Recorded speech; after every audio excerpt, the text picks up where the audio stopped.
ભારત સરકારની જાહેર સાહસ કંપની બાલ્મર એન્ડ લોરીના બોર્ડમાં સ્વતંત્ર નિર્દેશક ડિરેક્ટર તરીકે સામાજિક અગ્રણી અને પત્રકાર હરીશ જોશી નિમાયા છે।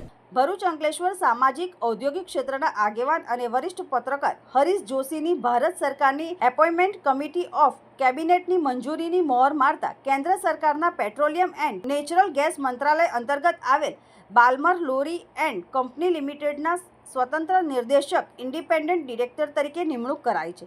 બાલ્મર લોરી એન્ડ કંપની, જેનો 158 વર્ષથી વધુ જૂનો ઇતિહાસ છે, જે ઔદ્યોગિક પેકેજિંગ, ગ્રીસ અને લ્યુબ્રિકેન્ટ, રસાયણો, ટુરિઝમ અને વેકેશન, લોજિસ્ટિક, ઇન્ફ્રાસ્ટ્રક્ચર જેવા વિવિધ ક્ષેત્રોમાં કાર્યરત છે। રૂપિયા 2400 કરોડનું ટર્નઓવર ધરાવતી આ કંપનીમાં 1200 કરતાં વધુ કર્મચારીઓ છે। કેન્દ્ર સરકારે વર્ષ 2021માં તેઓને એન્જિનિયર્સ ઇન્ડિયાના ડિરેક્ટર તરીકે 3 વર્ષ માટે નિયુક્ત કર્યા હતા। તેમની નિષ્ઠાપૂર્વકની કામગીરીની નોંધ લઈ તેમને પુનઃ મહત્વના હોદ્દા ઉપર નિયુક્ત કરાતા અંકલેશ્વર ભરૂચમાં આનંદની લાગણી પ્રસરી છે। મેનેજમેન્ટ સલાહકાર, ઉદ્યોગપતિ, પત્રકાર અને ભરૂચ અંકલેશ્વરના સામાજિક સ્વપ્નદ્રષ્ટા હરીશ જોશી વિજ્ઞાનની સ્નાતક ડિગ્રી અને માસ કોમ્યુનિકેશન અને જર્નાલિઝમના અનુસ્નાતક ડિગ્રી ધરાવે છે।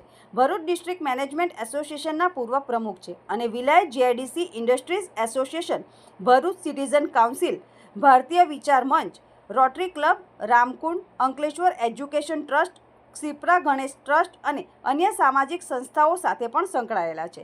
વ્યવસાયિક રીતે તેઓ ગુજરાતમાં અનેક અગ્રણી કોર્પોરેટ ગૃહોના મેનેજમેન્ટ સલાહકાર અને બ્રોડકાસ્ટિંગ મીડિયા કંપનીના ડિરેક્ટર છે। એક પત્રકાર તરીકે તેમણે અનેક ગુજરાતી, અંગ્રેજી અખબારોમાં પણ વર્ષ 1985થી સેવા આપી છે।